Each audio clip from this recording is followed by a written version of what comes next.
Assalamualaikum warahmatullahi wabarakatuh. Hai, anak-anak kelas 3, apa kabar hari ini? Alhamdulillah, luar biasa. Semoga kalian selalu sehat, cerdas, dan ceria. Hari ini kita akan belajar muatan bahasa Indonesia tema 3 subtema 4 tentang siklus air.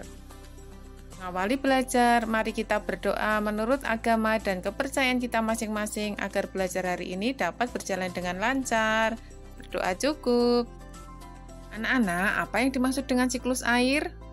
Siklus air atau daur air yang dikenal juga dengan istilah siklus hidrologi. Siklus air adalah sirkulasi air yang menggambarkan pergerakan molekul air atau H2O dari atmosfer ke bumi dan sebaliknya yang tidak pernah berhenti sehingga membentuk rangkaian melingkar perjalanan molekul air di bumi yang disebut dengan siklus. Ada beberapa proses dalam siklus air ini.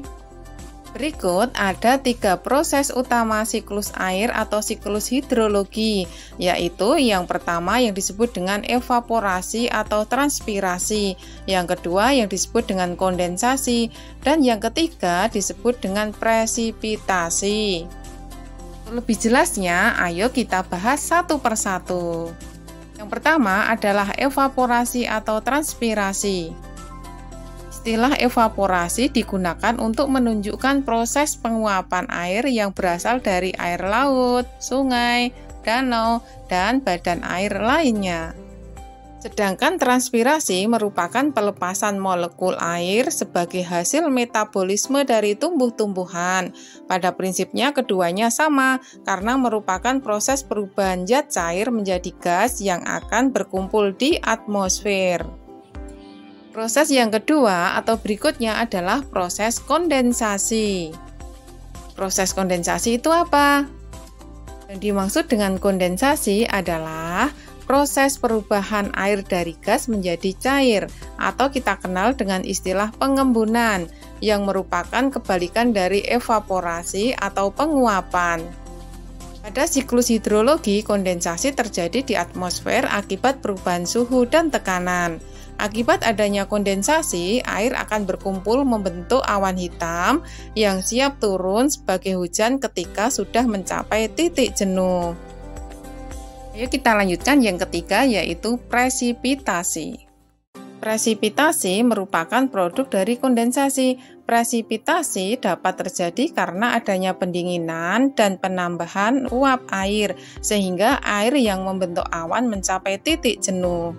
Anak, semakin banyak uap air yang terbentuk di atmosfer, maka tetes air yang ada di awan akan semakin banyak dan semakin berat. Nah, ketika awan tidak mampu menampung banyaknya air yang terbentuk, maka air tersebut akan dikeluarkan dalam bentuk hujan. Berikutnya adalah air hujan tadi akan jatuh ke dalam permukaan tanah dan meresap ke dalam tanah dan akhirnya mengalir ke laut dan sungai. Nah, proses peresapan air yang berada di dalam tanah untuk berjalan melalui pori-pori tanah dinamakan dengan infiltrasi. Air yang meresap ke tanah mengalir ke laut, sungai, atau danau ini akan kembali menguap oleh pengaruh panas matahari. Selanjutnya adalah ada gambar proses terjadinya air hujan. Coba perhatikan berikut ini proses terjadinya air hujan ya.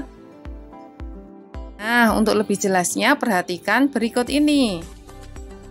Sama untuk memperjelas proses terjadinya hujan. Yang pertama adalah air di permukaan bumi menguap terkena panas matahari. Dilanjutkan yang kedua, uap air akan berubah menjadi awan. Lalu yang ketiga, awan akan mengembun menjadi titik-titik air. Dilanjutkan yang keempat, kemudian titik-titik air jatuh ke bumi. Itulah yang dikenal dengan hujan.